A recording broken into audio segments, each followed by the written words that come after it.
એ વખતે એક ડિસિઝન લેવાનું આવ્યું એક પોઈન્ટ ઉપર. સ્ક્રિપ્ટિંગ તો મેં જોબની સાથે સાથે કર્યું, કે જોબના ફ્રી અવર્સમાં જોબના ટેબલ ઉપર બેસીને હું સ્ક્રિપ્ટ લખતો હોઉં, ફિલ્મના ગીતો લખતો હોઉં ને એવી રીતે કર્યું. ને પછી એક પોઈન્ટ આવ્યો કે ઓકે, હવે મારે આ જોબ કન્ટિન્યુ કરવી કે નહીં.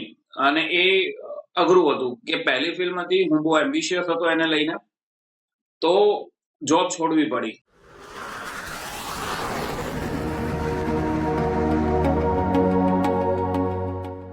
નમસ્કાર મિત્રો, આપ જોઈ રહ્યા છો Gujarati podcast the guiding voice, નવી દિશા નવો રસ્તો. આજનો એપિસોડ ખૂબ જ ખાસ છે. આજે આપણે મળવા જઈ રહ્યા છે એક એવા સર્જકને જેઓએ 4 રસ્તા ચાલીને પણ એક જ પ્રકાશ લઈ આવે છે.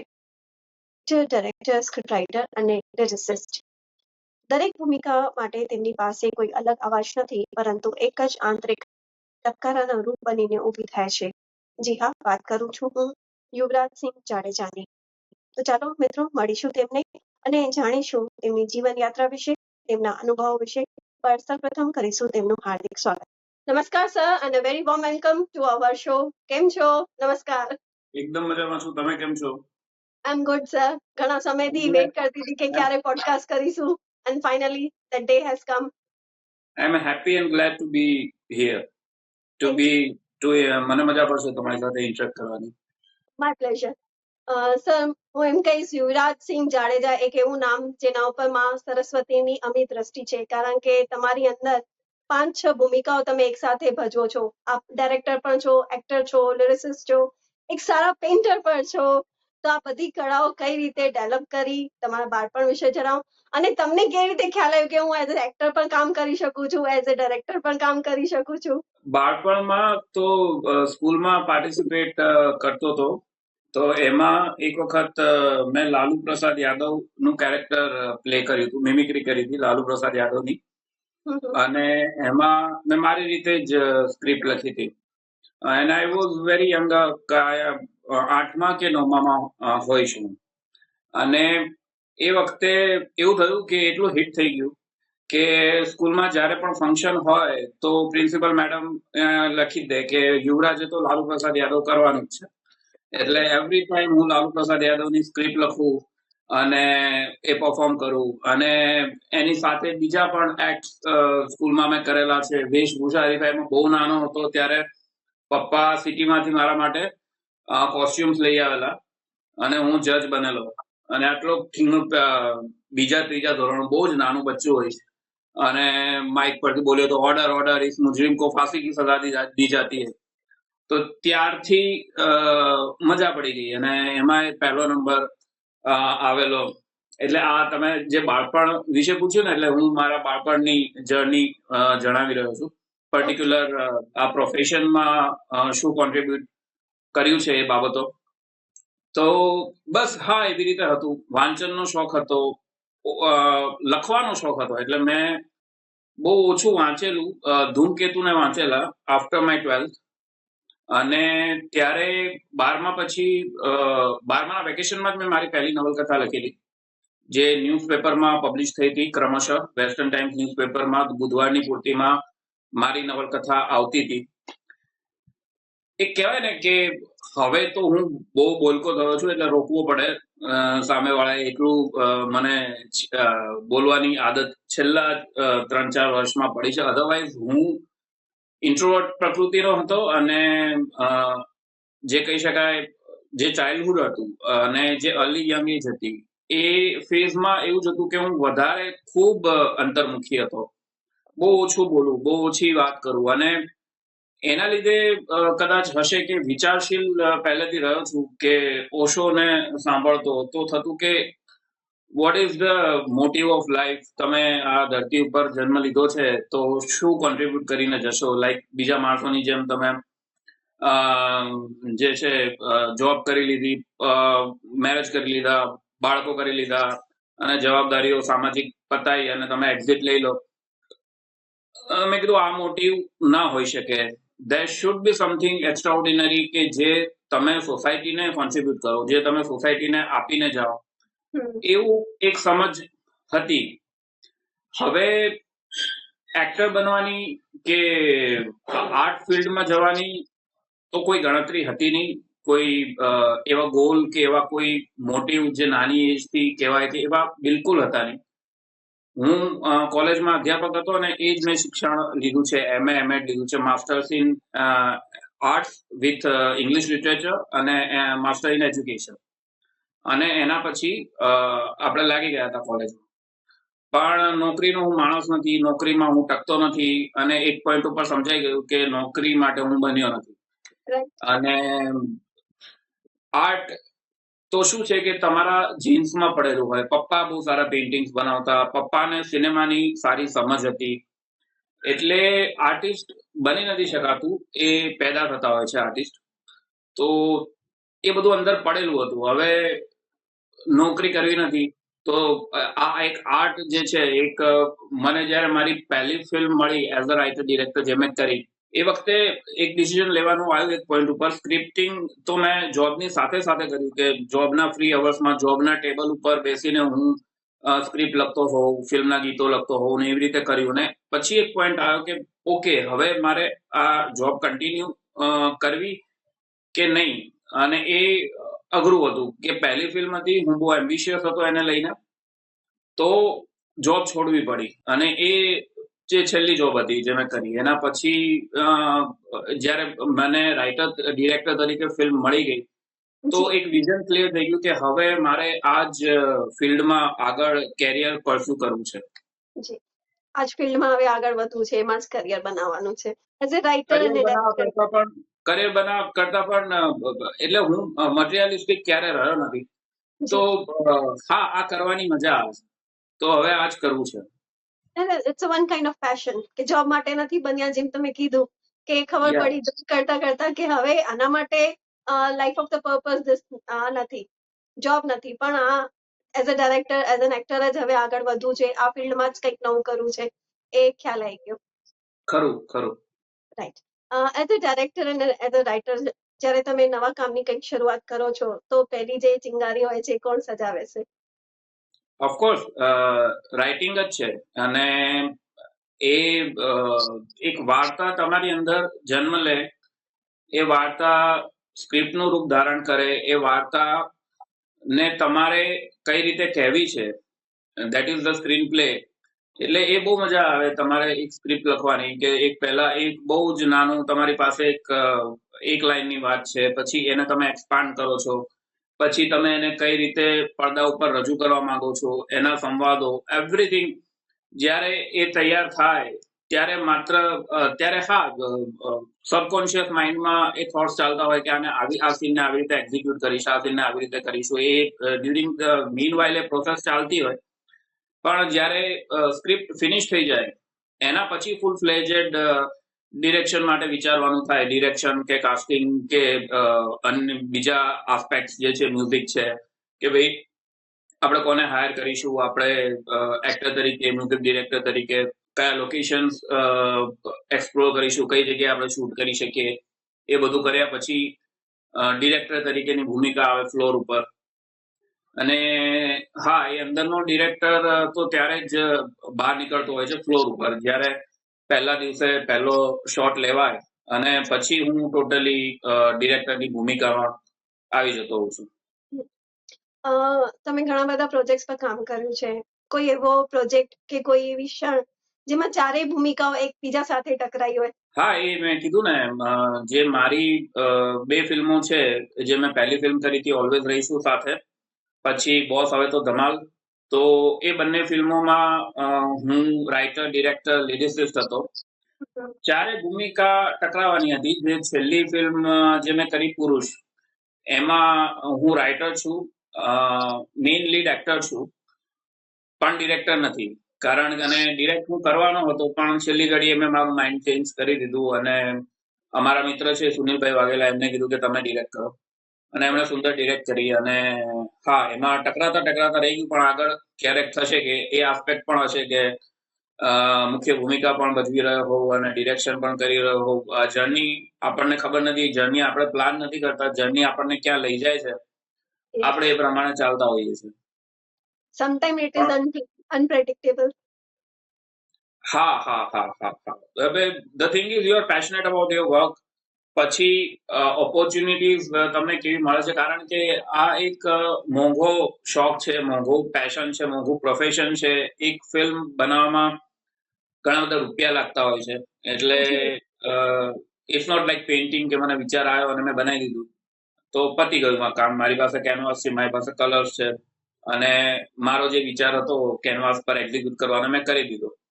ઓકે. ફિલ્મમાં એવું નથી. ફિલ્મમાં તમારી પાસે એક વાર્તા છે, પછી તમે એને સ્ક્રિપ્ટનું રૂપ આપો છો, પછી જે મુખ્ય બાબત આવે છે નાણાં.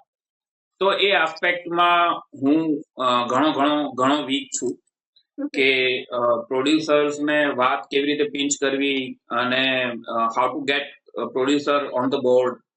તો એ નથી આવડતું મને. ખાલી ક્રિએટિવ, મને ખાલી ફિલ્મ બનાવતા આવડે છે, એનું એક્ઝિક્યુશન આવડે છે. મેં એક્ઝિક્યુટિવ પ્રોડ્યુસર તરીકેની પણ ભૂમિકા ભજવી છે કે એમાં બધી જ બાબતો, જે કોલ પ્રોડ્યુસરના લેવાના હોય એ બધા કોલ મેં લીધા છે. જી. તમે વાત કરી તમારા નવી ફિલ્મની, પહેલી ફિલ્મની, ઓલવેઝ સાથે રહીશું, રાઈટ? એ ઓલવેઝ વિશે થોડું રહીશું સાથે. જણાવશો? હા, એમાં કાસ્ટ વિશે ખૂબ સુંદર કાસ્ટ તમે ક્રૂ કરી હતી. જી જી જી જી. એ વિશે થોડું જણાવશો?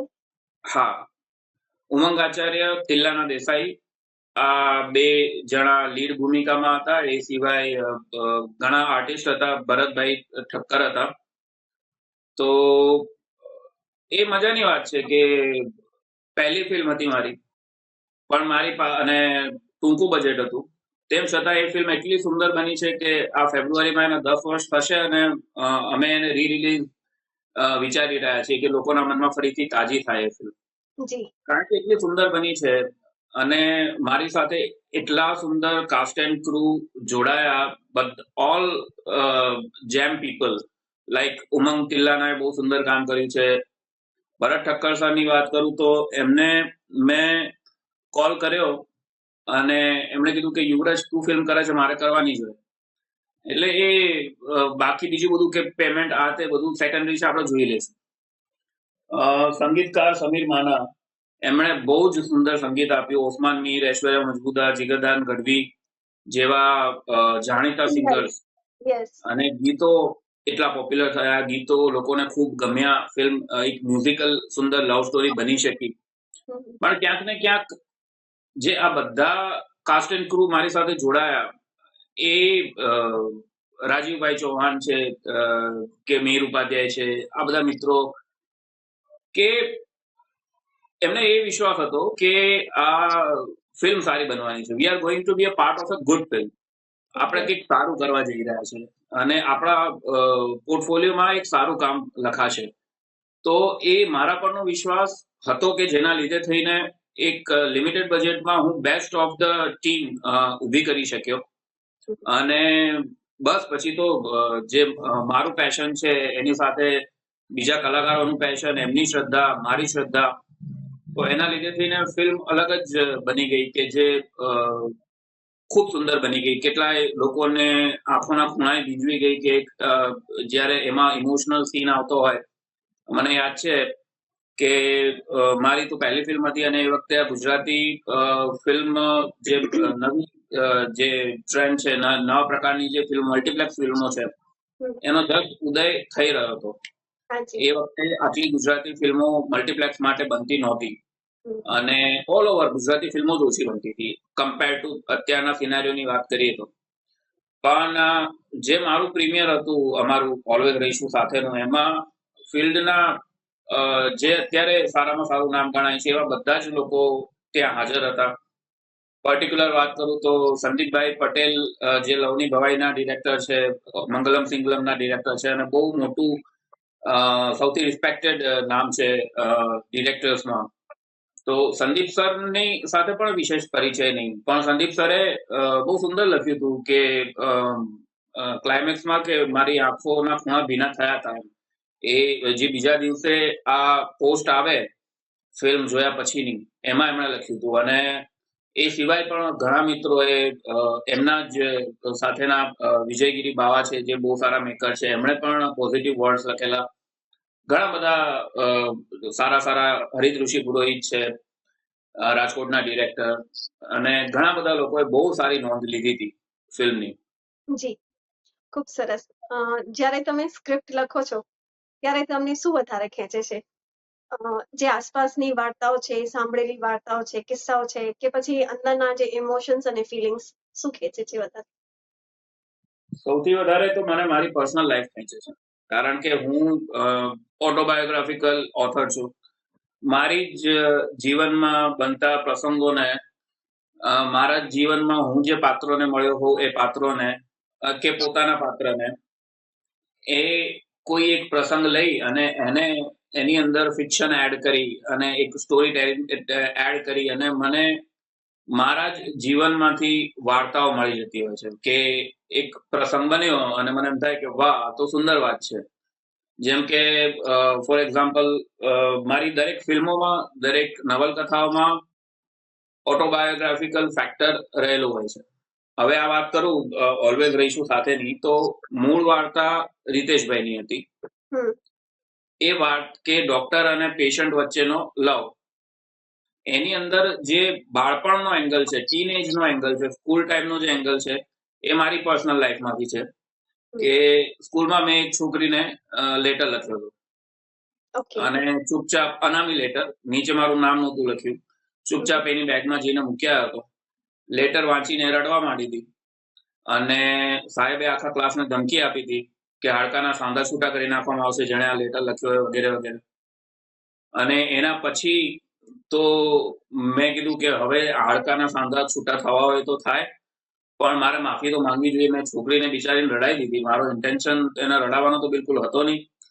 બિચારી મારા લીધે થઈને રડી, અને એ પણ એવું વ્યક્તિ કે જેના માટે મને લાગણી છે, એ વ્યક્તિ મારા માટે હું એના રડવાનું કારણ બન્યું. તો મેં એને બહુ હિંમત ભેગી કરી અને માફી માંગી હતી કે મેં લખ્યો છે પણ તારા આંસુએ મારા પ્રશ્નનો જવાબ આપી દીધો છે, એટલે હવે તને હેરાન નહીં કરું.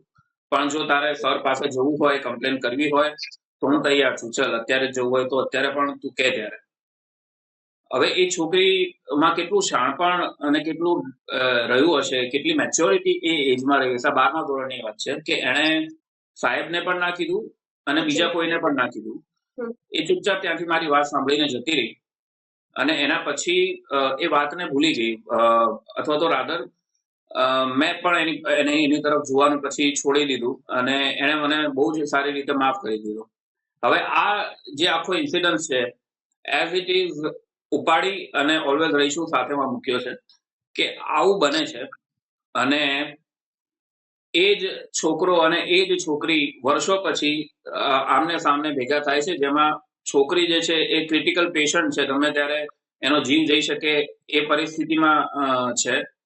અને સામે જે એની ટ્રીટમેન્ટ કરનારો જે ડોક્ટર છે એ જ છોકરો છે કે જેણે એને સ્કૂલમાં પત્ર લખેલો. બાકી અમે જે રીતે ચૂપચાપ લેટર મૂકવા ગયેલા મારા ફ્રેન્ડની સાથે દોડીને, અને એ બધા જ ઇન્સિડન્સીસ અને બધા જ ડાયલોગ્સ ઇન્ક્લુડિંગ ધ લેટર કે જે મેં આપ્યો હતો, અને એમાં મેં જે શબ્દો લખેલા એઝ ઇટ ઇઝ શબ્દો ફિલ્મમાં છે. તો એવી રીતે મારી લાઈફ મને ઇન્સ્પાયર કરે છે, મારા જીવનના પ્રસંગો કે જેને હું ફિલ્મમાં પોર્ટ્રે કરું છું. એટલે જીવનમાં જે પણ પ્રસંગો તમારી સાથે ઘટ્યા છે એને જ તમે ખૂબસૂરત કેરેક્ટર બનાવીને દર્શાવ્યા છે ફિલ્મોમાં. હા, પુરુષ ફિલ્મની પણ વાત કરું તો એમાં પણ વાત થોડી અતરંગી છે, પણ કહેવા જેવી છે કે એક કોલ ગર્લ, હું એની સાથે હતો એક અલગ જ શહેરમાં, અને we were drinking together and we spend the whole night together. પણ ત્યાં વાત એટલી હતી કે મેં એને કીધું કે મારો ખાલી વાતો કરવી છે અને સાથે ડ્રિંક કરીએ, and there is no any other agenda. અને એમાં વાતો કરતા કરતા કરતા હું મારી એક્સ વાઇફ વિશે કહી રહ્યો હતો કે આટલું સુંદર જીવ્યો છું, આ જીવ્યો છું, આ જીવ્યો છું. તો એને એમાં રસ પડે. તો એમાં એ વધારે ને વધારે મને પૂછી રહી હતી કે અચ્છા તો તમે આવું કરતા, અચ્છા તો તમે આવી રીતે આ કરતા, તમે આટલું સુંદર. એટલે એ વધારે ને વધારે એના વિશે મને પ્રશ્નો પૂછી રહી હતી about my past marriage life. And હું મજાથી જે સુંદર ક્ષણો જીવ્યો છું પ્રેમમાં, એ બધી હું વાગોળી રહ્યો હતો એની આગળ. આ બન્યું, આ મારી લાઈફનું બનેલું એક પ્રસંગ છે. એને મેં એઝ ઇટ ઇઝ ઉપાડી, અને પુરુષ પિક્ચરની સ્ટોરી એ જ છે કે એક માણસ છે, એને કોલગર્લને બોલાય છે અને એ કહે છે કે મારી વાઇફ ઇઝ નો મોર. ફિલ્મમાં મેં એવું રાખ્યું કે વાઇફ મરી ગઈ છે, અને એને એ પ્રસંગો બધા જે સુંદર જીવ્યો છે એને એ સ્ત્રી સાથે રીક્રિએટ કરવા છે. એ બધી યાદો ફરીથી એને એની સાથે જીવવી છે. એ પર્પઝથી એને ઘરે બોલાવી છે. and they are drinking together and they are talking about આની એક્સ વાઇફ વિશે, કે જે કેરેક્ટર મેં જ પ્લે કર્યું એમાં. અને પછી એની અંદર ફિક્શનનો તડકો છે કે વાત આ માણસ, ફિલ્મની શરૂઆત જ ત્યાંથી થાય કે આ માણસ મરી ગયો છે. હવે છોકરી કહે છે કે આણે આત્મહત્યા કરી, અને પોલીસ કહે છે કે તે મર્ડર કર્યો છે. તો નાવ ધ ક્વેશ્ચન ઇઝ કે આત્મહત્યા તો કેમ આત્મહત્યા અને મર્ડર તો કેમ મર્ડર? બંને મોટિવ શું છે? આ માણસ મર્યો કેવી રીતે? જી તો એ પ્રકારનું ફિક્શન એડ કરી. પણ હા, જે મેઇન વાત હતી, જે સૌથી સુંદર વાત હતી કે એક પુરુષ એની સાથે કોલગર્લ, અને બંને સાથે છે, અને બંનેનો એજન્ડા છે કે એક્સ વાઇફ, કે જે વાઇફ અત્યારે હયાત નથી, એના વિશે ની સુંદર યાદો વાગોળીને આખી રાત જીવવાનું છે સાથે. જી સો એ વાત મને મારા જીવનમાંથી મળી. ઓકે. ક્યાંક ને ક્યાંક તમારી પિક્ચરો તમારા જીવનથી જ સંબંધિત છે. વાત કરીશ એઝ અ એક્ટર, જ્યારે તમે તમારા સ્ક્રિપ્ટની અંદર પ્રવેશ કરો છો, પ્રયત્ન કરો છો, ત્યારે તમને શું ફીલ થાય છે? એક મેરામણની લાગણી હોય છે કે પડકાર ફીલ થાય છે? સરળ છે. એક્ટિંગ, જે પોતાનું લખેલું પાત્ર હોય ને, એટલે એને કન્સીવ કરવું વધારે સરળ છે. કે કારણ કે તમને એઝ અ રાઇટર ખબર છે કે આ શું ડિમાન્ડ પાત્ર, છે? એઝ અ રાઇટર તમને ધ્યાન હોય છે કે સ્ક્રિપ્ટ શું ડિમાન્ડ કરે છે? હા, એ ધ્યાન હોય છે સ્ક્રિપ્ટ શું ડિમાન્ડ કરે છે. એટ ધ સેમ ટાઈમ આ કેરેક્ટર શું છે, આ કેરેક્ટર નું બેકગ્રાઉન્ડ શું છે, બધું જ મારા માઇન્ડમાં ક્લિયર હોય કે આ કેરેક્ટર કઈ પરિસ્થિતિમાં કઈ રીતે રિએક્ટ કરશે. પછી મારે કામ કરવાનું છે અદાકારી ઉપર, કે ઓકે, હવે એ અદાકારી જે મેં વિચારી છે, જે હું ના કરત અને બીજા એક્ટર પાસે જો કઢાવત, તો એ મારે પોતાની જાત પાસેથી કઢાવવાનું છે. જી એઝ અ ડાયરેક્ટર, જ્યારે તમે સેટ ઉપર ઉપસ્થિત હો છો, તો કયા મૂલ્યવાન ગુણો તમને ખેંચે છે? શું વધારે તમે એટ્રેક્ટ કરે છે? ડિસિપ્લિન, ક્લેરિટી કે સ્પોન્ટેનિયસ ઇમેજિનેશન? બધું જ. ડિસિપ્લિન પર હું બહુ રાધર ફોકસ નથી કરતો. કે બધું મને લાગે છે કે આપણે એક પેશનેટલી અને ડેડિકેટેડલી કામ કરતા હોઈએ એટલે જી બધું સ્મૂથલી ડિસિપ્લિન મેનરમાં ચાલતું જ હોય છે, મોર ઓર લેસ. હમ, એના માટેના તમે એફર્ટ્સ કરો, પણ એટલું બધું કડક થઈને કે ના. આઈ એમ વેરી કુલ ડિરેક્ટર. બહુ જ શાંત માણસ છું, અને મને ક્યારે જીવનમાં બી ગુસ્સો નથી આવતો, અને ફ્લોર પર તો બિલકુલ નથી આવતો. ઓકે. હું ગુસ્સો એક્ટર્સને પેમ્પર લાઈફમાં કરવાનો માનું છું. ગુસ્સો ક્યારે આવતો જ નથી લાઈફમાં? ગુસ્સો આવે એટલે એ 5-10 વર્ષમાં એકવાર એવી ઘટના બની હોય, અને એ બહુ એક્સ્ટ્રીમ લેવલની હોય કે જેમાં જમીન આસમાન બધું હલી જાય. એક પ્રસંગ તમને કહું કે હું જ્યારે બીએડમાં ભણતો હતો ત્યારે અ, એક છોકરી હતી કે જેને મેં મારી બહેન માની હતી. એના ભાઈનું નામ પણ યુવરાજ હતું. તો એક કે તું બી મારા ભાઈ જેવો છે. મારી કાસ્ટની જ હતી. અમે લોકો બધા બસમાં સાથે ટ્રાવેલ કરીએ, બધા છોકરા છોકરીઓ. હવે એમાં કોઈ દારૂ પીને કંઈક મિસબિહેવ કરી રહ્યો હતો, મારી એ બેન સાથે અને બીજી છોકરીઓ સાથે. તો મેં એને ચાલુ બસે માર્યો, અને એટલો ખરાબ માર્યો કે ચાલુ બસે મેં એને ઉંચકીને ફેંકી દીધો રોડ ઉપર. એટલે મારો ગુસ્સો બહુ એક્સ્ટ્રીમ હોય છે. એટલે અને એ મને આવતો નથી, પણ જો આવે તો ત્યારે એ પ્રસંગ બધા માટે યાદગાર રહી જાય કે યુવરાજ ગુસ્સે થયો હતો. હા, તો ડિસિપ્લિન આપોઆપ ક્રિએટ થાય છે. સ્પોન્ટેનિયસ ઇમેજિનેશન અને ક્લેરિટી. ક્લેરિટી બહુ જરૂરી છે. હું શૂટિંગની પહેલા ઘણો સમય લેતો હોઉં છું, પ્લાનિંગમાં, શેડ્યુલિંગમાં વગેરે. તો ક્લેરિટી તો બહુ હોય જ છે. ક્લિયરલી, વ્યવસ્થિત રીતે ક્લેરિટી સાથે હું ફ્લોર ઉપર હોઉં છું કે મારે શું લેવાનું છે, કેટલું લેવાનું છે, શું પરફોર્મન્સ જોઈએ છે, કઈ પ્રકારનો શોટ જોઈએ છે. એ ક્લેરિટી એવું કહી શકાય કે પહેલા નંબર ઉપર મૂકી શકાય. અને સ્પોન્ટેનિયસ ઇમેજિનેશનની ભૂમિકા રહેતી હોય છે. પણ હા, એટલે ઇટ્સ લાઈક કે એકોર્ડિંગ ટુ ધ લોકેશન, ચલો હવે આવી રીતે નથી લઈ શકતા તો કઈ રીતે લઈએ? આપણે લોકેશનની મર્યાદા છે, સમયની મર્યાદા છે, તો આપણે જે શોટ વિચાર્યો હતો એ પોસિબલ નથી. ડે ની અંદર નાઇટ નું શૂટ કરી રહ્યા છીએ, કે ઘણી બધી જ્યારે બજેટ લિમિટેડ હોય તો તમને ઘણી બધી મર્યાદાઓ આવી શકે. ત્યારે આ સ્પોન્ટેનિયસ તમારું એક કામ કરી જતું હોય કે ઓકે, અહીંયા પણ શોટ લઈ શકાય, અહીંયા આવું પણ કરી શકાય. એ એ એ થતું હોય છે. જી, એ સેટ પર આવવા પછી સ્પોન્ટેનિયસ ઇમેજિનેશન પર કામ કરતા હોય છે અને આવી પણ જાય છે કે આ કરેક્ટ કરવાનું છે કે આ કરેક્શન કરવાનું છે. વાત કરીશ, તમે એક સારા ગીતકાર પણ છો. જ્યારે ગીતો લખો છો ત્યારે એક કયું સિક્રેટ રિચ્યુઅલ છે જે તમારા શબ્દોને સંગીત સાથે જોડે છે? સિક્રેટ રિચ્યુઅલ એટલું જ છે કે ગીતને હું એની જાતે એના સમયે જન્મ લેવા દઉં છું. વાત કરીએ સ્ક્રિપ્ટની, તો સ્ક્રિપ્ટમાં શું હોય કે ઓકે, આપણે આટલા ટાઈમ ડ્યુરેશનમાં પતાવવાની છે, તો હું લેપટોપ ખોલીને બેસી ગયો છું. હમ. અને ક્યારેક સારો ફ્લો આવતો હોય, વધારે લખાઈ જાય, ક્યારેક ઓછો ફ્લો આવતો હોય, ઓછું લખાય, પણ લખાય. કારણ કે ખબર છે આપણે સ્ક્રિપ્ટ લખવાની છે, તો લખવા બેસી જાય. પોએટ્રીમાં પણ હું એવી રીતે લખી શકું છું, પણ when it comes to lyrics, ગીત જ્યારે લખવાનું હોય, તો મારા માઇન્ડમાં એનો વિષય હોય, એ રમ્યા કરતો હોય, સતત રમ્યા કરતો હોય કે આ વિષય છે, આ વિષય છે, આ વિષય છે. પણ એની લાઈન હું મારા મનમાં વિચાર્યા કરતો હોઉં કે શું મુખડું હોઈ શકે, શું મુખડું હોઈ શકે, શું હોઈ શકે.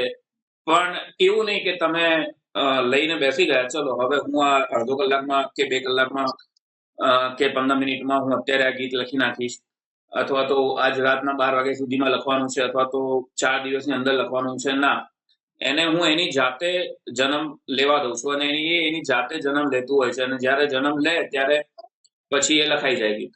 વાત કરીશ, જ્યારે તમે સ્ક્રિપ્ટ લખો છો તો શું મનમાં ધ્યાન રાખો છો કે આમ કઈ કઈ બાબતોનું ધ્યાન રાખો છો સ્ક્રિપ્ટ લખતી વખતે? એક પોઝિટિવ માઇન્ડસેટ ક્રિએટ થયો ગુજરાતી સિનેમા માટે. તો બીજી પણ જે ફિલ્મો આવશે બીજા વિષયની, એને રિસીવ કરવા માટેની જે પોઝિટિવિટી હશે, એમાં ડેફિનેટલી હું માનું છું કે વધારો થશે. તો ઓડિયન્સ આવી રહ્યું છે, ગુજરાતી ફિલ્મો નવા બેન્ચમાર્ક સેટ કરી રહી છે.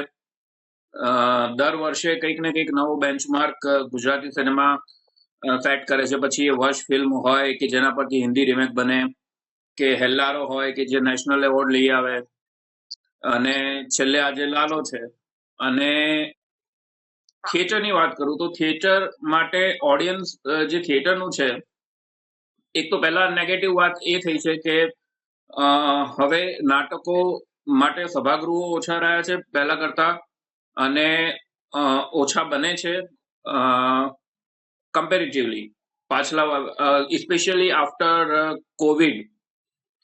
પણ પોઝિટિવ વાત એ થઈ છે કે હવે એક્સપેરિમેન્ટલ કે કંઈક જુદું, ડ્રોઈંગ રૂમ કોમેડી કરતા કંઈક જુદું, કે ટિપિકલ સોશિયલ કરતા કંઈક જુદું જોવા માટે દર્શકો ટેવાયા છે. એવા નાટકોને પણ કમર્શિયલી સારી રીતે ઓડિયન્સ વધાવતી થઈ છે, અને એવા નાટકો બની રહ્યા છે વધારે માત્રામાં પહેલા કરતા.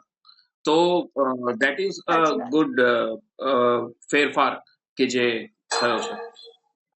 તમારો એક પોડકાસ્ટ મેં જોયો હતો, પોડકાસ્ટ ડાયરીઝ, જે સિદ્ધાર્થભાઈ સાથે તમે જી. કર્યો હતો, ખ્યાલ હોય તો. એમાં સિદ્ધાર્થભાઈએ તમને એક વાત કહી હતી કે ગુજરાતી ફિલ્મોમાં કદાચ ભવિષ્યમાં એક એવી ફિલ્મ આવશે જે 100 કરોડ ની કમાણી કરશે. અને એ વાત યાદ કરતી હતી જ્યારે સાંભળતી હતી કે અત્યારે એમની કહેલી વાત, તમારી કહેલી વાત આજે સિદ્ધ પણ થઈ છે. લાલો મૂવી 100 કરોડ ની કમાણી ઉપર પહોંચી ગઈ છે. ખૂબ સરસ વાત છે. એક અનેક કલાકારોને એક નવો પ્લેટફોર્મ મળ્યો છે અને ખૂબ શીખવા અને જાણવા પણ મળ્યું છે. લાલો ફિલ્મ જેમ ધૂમ મચાવી રહી છે એ હા, પ્રમાણે. અને લાલો ફિલ્મે એ પણ સાબિત કર્યું છે કે કોઈ ફિલ્મ નાની કે મોટી નથી. અને વાત તમે Correct. પ્રામાણિકતાથી કરો, દિલથી કરો, ઓરિજિનાલિટીથી કરો, રૂટેડ કરો, જેના મૂળિયા આપણા કલ્ચરમાં હોય, તો એવી વાત સારી રીતે રિસીવ થાય જ છે. લોકોના દિલને સ્પર્શી જરૂર જાય છે. લોકો એને વધારે હા, વાંચે. એટલે કશું જ મેટર નથી કરતું કે તમે કયા એક્ટર્સ લીધા છે, તમે કેટલા લોકેશન્સ લીધા છે, તમારી વાત શું છે. તમે ઓડિયન્સને વાત ગમી ગઈ એટલે પછી બીજી કોઈ જ ફેક્ટર જી, એમાં આવતા નથી. વાત કરીશ જ્યારે તમે યુવાનોને, આજના યુવાનોને તમે શું સલાહ આપશો? જેઓએ આ ચારેય ભૂમિકાના ક્ષેત્રમાં પગ મૂકવો હોય, તો એવા યુવાનોને તમે આજે શું સલાહ આપશો? યુવાનોને એટલી જ સલાહ કે બી વિથ ધ રાઈટ પીપલ, તમારી સિક્સ સેન્સ અને અ, તમારી એક સૂઝથી તમે એવા માણસો સાથે કામ કરો જે ખરેખર કામ કરવા આવ્યા છે, જે સારું કામ કરે છે, એવા માણસો સાથે જોડાઓ. અને એમાં તમારી નેચરલ ઇન્સ્ટિક્ટ અને જે તમારો દ્રષ્ટિકોણ છે એ જ કામમાં લાગશે. એ તમારે જાતે જ એક વાઇબ્રેશન અનુભવવાનું રહેશે કે કોણ વ્યક્તિ સારું કામ કરી રહ્યું છે. તો એવા વ્યક્તિઓ સાથે કામ કરો તો તમારો ગ્રોથ થશે. રાધર નેગેટિવ લોકો કે ડિસ્ટ્રેક્ટેડ લોકો સાથે કામ કરશો તો તમે પોતે ક્યાંક ડિસ્ટ્રેક્ટ થઈ જાવ એવી સંભાવના રહેલી છે. બીજો મુદ્દો એ છે કે તમારી ઓરિજિનાલિટી પકડી રાખો. જે જી, તમે જે શૈલીથી વાત કહેવા માંગો છો, જે શૈલીથી અભિનય કરવા માંગો છો, જે શૈલીથી ડિરેક્શન, રાઇટિંગ કે લિરિક્સ ઓર એનીથિંગ, જે તમારી ઓરિજિનાલિટી છે એને તમે બીજાથી ઇન્સ્પાયર થાવ, પણ એ ઓરિજિનાલિટીને ફેડ ન થવા દેતા. કારણ કે ઓરિજિનાલિટી જ એક એવું નોવેલ આસ્પેક્ટ છે કે જે તમને આગળ લઈ જશે. અને સાચી વાત છે. બિલકુલ સાચી પેશનેટલી વાત. લાગેલા રહો. કોઈ પણ કોર્સિસ જે ચાલતા હોય એ જોઈન ન કરશો. કારણ કે કલા એ શીખી શકાય એવી વસ્તુ છે જ નહીં. મેં અગાઉ હમણાં જે કીધું એ કે કલાકાર જન્મતો હોય છે અને પછી એ અભિનય હોય કે કોઈ પણ ક્રિએટિવ બાબત હોય, તમને તમારા કામનો અનુભવ જ તમને શીખવાડશે. તો rather to join any acting school કે ડિરેક્શન સ્કૂલ, તમે ડાયરેક્ટ કામ ચાલુ કરો, આસિસ્ટન્ટ તરીકે કામ ચાલુ કરો, બેકસ્ટેજ કરીને કામ સ્ટાર્ટ કરો કે ઇવન સ્પોટ બોય તરીકે કામ ચાલુ કરો. તમે કામ જેમ જેમ જોતા જશો, તમે ઓબ્ઝર્વ કરશો તો એમાંથી તમે લર્નિંગ પ્રોસેસ આપોઆપ સાચી વાત છે. એક મલ્ટી ટેલેન્ટેડ આર્ટિસ્ટ માટે કામનો પ્રવાહ જાળવવો એક અઘરું હોય છે. તમે તમારી એનર્જીને કેવી રીતે બેલેન્સ કરો છો? હું બેલેન્સ કરતો જ નથી. એ જે ઇન્સ્ટિંક્ટ છે અને જે સ્પોન્ટેનિટી છે એને હું ફોલો કરું છું. હમ. મને કોઈ પ્રોજેક્ટ ઓકે. અપીલ કરે છે, હું એ પ્રોજેક્ટ માટે મહેનત કરું છું. કોઈ નથી કરતો અપીલ તો હમ. હું એમાં ધ્યાન નથી આપતો. એટલે આર્ટિસ્ટ તરીકે હું મારી ઇન્સ્ટિંક્ટને ફોલો કરું છું. મને મેનેજ થઈ જાય છે. એઝ એ કલાકાર, જે જ્યારે તમે કામ કર્યું હોય, ચાહે રાઇટર હોય, ડિરેક્ટર હોય, ગીતકાર તરીકે, કોઈ એવી ભૂલ કરી હોય અને ભૂલમાંથી ઘણું બધું શીખવા મળ્યું હોય? ભૂલો એઝ સચ નથી કરી. કારણ કે અ, જી. મેં અગાઉ કીધું તેમ કે when you are with the negative people તો તમને એક ઇન્સ્ટિંક્ટ આવી જાય અને પછી તમને ખબર હોય કે તમારે આની સાથે કામ નથી કરવાનું. જી. એવી વાત છે, એક સિમ્પલ વાત છે કે અ, તમે ક્રિએટિવ છો, તમે પેશનેટ છો, તમે તમારા કામને લઈને પ્રામાણિક છો, તો ક્યાંય બીજો કોઈ પ્રશ્ન. અને નાની મોટી ભૂલ માંથી તો શીખવાનું હોય છે અને એ થવી જરૂરી છે. અ, છેલ્લે આપણે રેપિડ ફાયર ઓકે. રાઉન્ડ રમીશું. હું તમારા માટે એક ઓકે. પ્રશ્ન વાંચીશ. જે મનમાં પહેલો શબ્દ અથવા વાક્ય આવે એ તમને ઓકે. જણાવવાનું છે. ફર્સ્ટ ક્વેશ્ચન, શબ્દ કે દ્રશ્ય, કોને સાથે વધારે વફાદારી? વફાદારી તો બંને સાથે, પણ શબ્દ. ઓકે. થિયેટર અથવા સિનેમા, કયું વધારે ગમે? સિનેમા. રાઇટિંગ ડેસ્ક કે ફિલ્મ સેટ, ક્યાં વધારે ફ્લો આવે છે? ફ્લો તો બંને જગ્યાએ આવે છે, પણ રાઇટિંગ ડેસ્ક ઇઝ કે જ્યાં ફિલ્મ બનતી હોય છે. ફિલ્મ બે જગ્યાએ વધારે બનતી હોય છે. એક રાઇટિંગ ટેબલ ઉપર અને બીજી એડિટિંગ ટેબલ ઉપર. Favourite Gujarati word? અદ્ભુત. હું વારે ઘડી બોલતો હોઉં છું. Very good. એક્ટિંગ કે ડાયરેક્શન, કયું વધારે ડિમાન્ડિંગ છે? Direction. One habit you never change, કે તમારે ચેન્જ કરવાની હેબિટ નથી? તો હા, એટલે કોઈ બદલાતી નથી મારી કોઈ હેબિટ. માણસનો જે છે ને કે પેલું પ્રકૃતિ છે, પ્રકૃતિ છે સ્વભાવ. પ્રાણ સાથે જાય. તો હું મારી કોઈ હેબિટ બદલવાના મેજોરિટી કેસીસમાં પ્રયત્ન નથી કરતો. આ છે ને બહુ ડિફરન્ટ આન્સર તમે આપ્યો છે.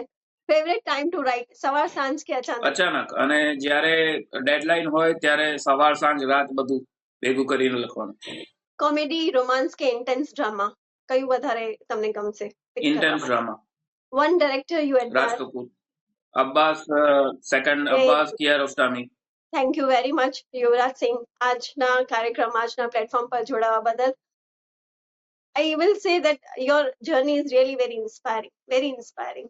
અને લોકો સાંભળશે જેમ તમે કીધું આજના યુવાનો સુધી જ્યારે પહોંચશે ત્યારે એમને પણ અનેક પ્રેરણા મળશે કારણ કે તમારી અંદર જે ભૂમિકાઓ છે મેં પહેલા પણ કીધું માં સરસ્વતીનો વરદાન છે તમારા માથે કે એ લોકો એક કામ એટ અ ટાઈમ કરી શકે છે તમારી અંદર ઘણા બધા સ્કિલ્સ છે એ સ્કિલ્સને તમે હજી ડેવલપ કરો તરક્કી કરો પ્રગતિ કરો કાર્યક્રમના ટીમ તરફથી ખૂબ ખૂબ થેન્ક યુ શુભકામનાઓ. સો મચ ફોર હેવિંગ મી. મને બહુ મજા પડી અને તમે બહુ જ સરસ મહેનતપૂર્વક ડેડિકેટેડલી પેશનેટલી આ પોડકાસ્ટ ચલાવી રહ્યા છો તો તમને ખૂબ શુભકામનાઓ. આગળ તમે અનેક લેવલ સર કરો. 1 to 1 આપણે પોડકાસ્ટ કરીએ એવી પણ મારી ઈચ્છા કરી. મિત્રો આજનો એપિસોડ માત્ર એપિસોડ નહોતો. યુવરાજસિંહ જાડેજા એક એવા સર્જક જેઓએ પોતાના શબ્દોને દ્રશ્યો આપ્યા દ્રશ્યોમાંથી પોતાની ભાવનાઓ ઉત્પન્ન કરી અને તેમની કહેલી વાત યાદ આવે છે કે સર્જક એક કામ નથી પરંતુ એક એવા વ્યક્તિ છે જે પ્રેરણાનું સંગમ છે. ફરી મળીશું એક નવા એપિસોડ સાથે એક નવા મહેમાન સાથે. જો તમને આ એપિસોડ ગમ્યો હોય તો લાઈક શેર સબસ્ક્રાઇબ જરૂર કરજો. હા અને કોમેન્ટ જરૂર કરજો. ફરી મળીશું. Till then good bye.